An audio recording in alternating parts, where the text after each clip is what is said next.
Good afternoon. मेरा नाम दीपक तिवारी है, डिप्टी कमांडेंट एनडीआरएफ पुणे से।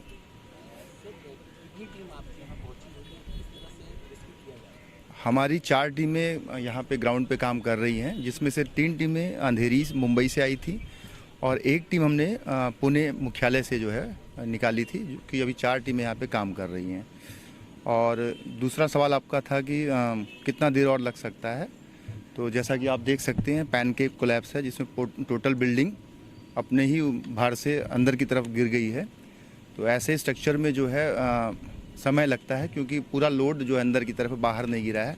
फर्दर इसमें बहुत सारा जो है सामान भी रखा हुआ था, बताते हैं करीब 50-60 टन सामान था। तो सबको क्लियर करने में थोड़ा समय लग रहा है।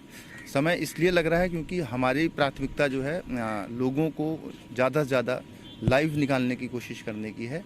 तो ऐसे में जब हम कोशिश करते हैं तो धीरे धीरे एक्सट्रिकेट करते हैं सामान, उसमें समय लगता है। पर हमारी हमेशा प्राथमिकता जो है लोगों की जान बचाना है। समय की जो है कोई वैसा पाबंदी नहीं है। तो it will take some time, जैसा कि आप पूछ रहे थे, कुछ समय लगेगा अभी। मे बी शाम हो जाए या कल सुबह हो जाए, पर हम लास्ट व्यक्ति को निकाल के फिर ऑपरेशन क्लोज करेंगे। सर, अभी तक कितने लोगों को निकाला जा चुका है? कितनी डेड बॉडियां निकाली? अभी जो है कल से लेके आज तक 10 लोगों को लाइव निकाला गया है और 5 बॉडीज़ हैं। और उसमें एक छोटी बच्ची भी थी। उस बच्ची का इंडिकेशन ये डॉग्स ने दिया था कल। सो हमारे डॉग्स भी काफ़ी अच्छा काम करते हैं। ये कैनाइन सर्च करते हैं। किसी भी सर्च को करने के लिए प्रॉपर जो है मैनुअल सर्च, कैनाइन सर्च और टेक्निकल सर्च किया जाता है। तो शुरुआत में मैनुअल सर्च किया जाता है, फिर कैनाइन सर्च और फिर टेक्निकल सर्च इक्विपमेंट से। सो थोड़ा समय लग रहा है।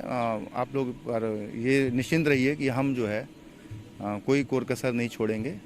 लास्ट व्यक्ति को निकाल के ही फिर अभी तक कितने लोग अंदर होंगे? अभी जो जानकारी इंसिडेंट कमांडर के द्वारा बताई गई है, अराउंड 2 से 3 लोग हो सकते हैं।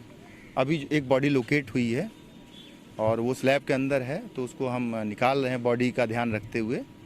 तो इसको निकलने के बाद फर्दर 2 से 3 लोग हो सकते हैं, ऐसा इंसिडेंट कमांडर ने बताया है।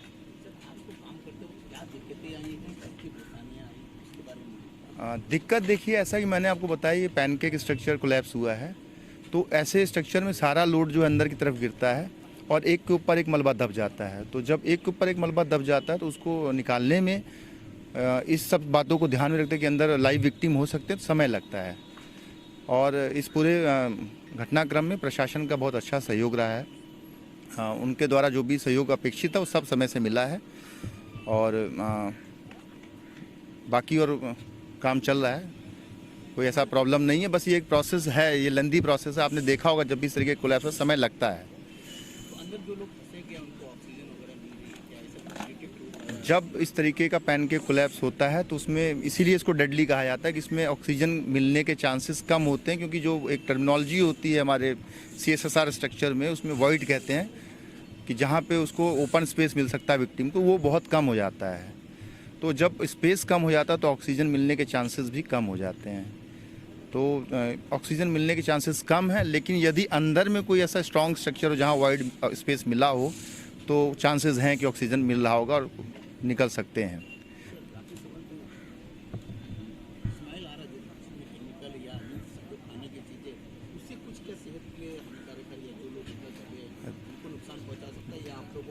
देखिए, ऐसा है कि स्मेल जो आ रहा है वो तो एडिबल ऑयल का है और उसमें खाने के सामान है। तो बहुत ज़्यादा तो मैं इसमें कमेंट नहीं कर पाऊँगा, क्योंकि ये केमिकल लेबोरेटरी से संबंधित चीज़ें हैं, वो लोग बता पाएंगे। पर अभी तक हमने देखा है कि हमारे लोगों पे इसका कोई प्रतिकूल इफेक्ट नहीं पड़ा, एडवर्स इफेक्ट नहीं पड़ा है। और हम लोग बजाय सभी चीज़ों के काम में लगे हुए हैं।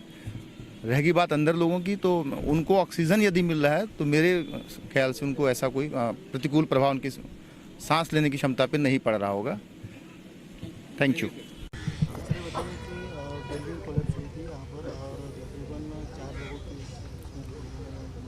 कल शाम को इस वलपड़ा गांव के परिसर में वर्धमान कंपाउंड की ये बिल्डिंग जो आप सामने देख रहे हैं वो कोलैप्स होगी और मलबे के नीचे 22 लोग दफन हो गए, ऐसी हमारी कल शाम तक जानकारी थी। यहाँ का प्रशासन हो, यहाँ के तहसीलदार हो, यहाँ की TDRF की टीम हो, इन्होंने 10 लोगों को यशस्वी रूप से बाहर निकाला, जिसमें 4 कैजुअल्टी हो गई और अब तक की जानकारी है कि और भी 5-6 लोग मलबे के नीचे दबे होने की जो आशंका है वो जताई जा रही है। मेरी गुजारिश है, मेरी प्रार्थना है, हम सभी की प्रार्थना उन 5-6 लोगों के साथ है जो इस मलबे के नीचे दबे हुए हैं और मुझे पूरा यकीन है कि हमारी प्रशासकीय टीम, आप देख रहे हैं कि 70-80 या 100 लोगों के आसपास प्रशासन की टीम यहाँ पे काम कर रही है। ये 6-7 लोगों को निकालने में उनको पूरी तरह से यश मिलेगा। क्लस्टर योजना का बात हमेशा किया जाता है, लेकिन आगे कुछ उसका होता नहीं। भिवंडी शहर को पूरी तरह से नए से बनाने की आवश्यकता है। मुंबई शहर के बगल में रहने वाला ये भिवंडी शहर पुराने ज़माने में मुंबई का एक फीडर शहर जिसको बोल सकते थे, उस टाइप का काम भिवंडी शहर से होता था। बड़े बड़े उद्योग जो मुंबई शहर में थे उनके सारों के गोडाउन यहाँ पे भिवंडी में थे और आज के डेट में मुंबई के बगल वाला एक ये भिवंडी का तालुका काफ़ी इंडस्ट्रियलाइज्ड है, लेकिन ऑर्गेनाइज्ड है क्या? तो ऑर्गेनाइज्ड नहीं है। इस शहर को ऑर्गेनाइज्ड होने की आवश्यकता है। जो इंडस्ट्रियल जोन है उसको सेग्रीगेशन करने की आवश्यकता है, जो रेसिडेंशियल जोन है उसका सेग्रीगेशन करने की आवश्यकता है, जहाँ पे यूटिलिटीज़ है उस प्रकार की यूटिलिटीज़ को सेग्रीगेशन करने की आवश्यकता है। यहाँ पे मुंबई महापालिका का भी रास्ता जा रहा है, यहाँ पे हमारे इंडस्ट्रियल टाउनशिप के माध्यम से भी कुछ योजनाएं ला सकते हैं और क्लस्टर की योजना जो महाराष्ट्र गवर्नमेंट की और सेंट्रल गवर्नमेंट की बहुत अच्छे से, मुझे लगता है प्रिंटिंग और डाइंग का अगर क्लस्टर हम लोग यहाँ पे बनाएंगे तो बहुत अच्छे से बन सकेगा। और यहाँ का जो लेबर है, लगभग भिवंडी तालुका, भिवंडी शहर के अंदर काम करने वाला जो मजदूर वर्ग है, लगभग 80 से 90% ये माइग्रेंट लेबर है। तो इसकी अगर ये दूर अपना गाँव छोड़ के यहाँ पर आ रहा है तो उसकी बेसिक सुविधा, बेसिक उसकी जो चीज़ें हैं वो भी हमको देखने की आवश्यकता है।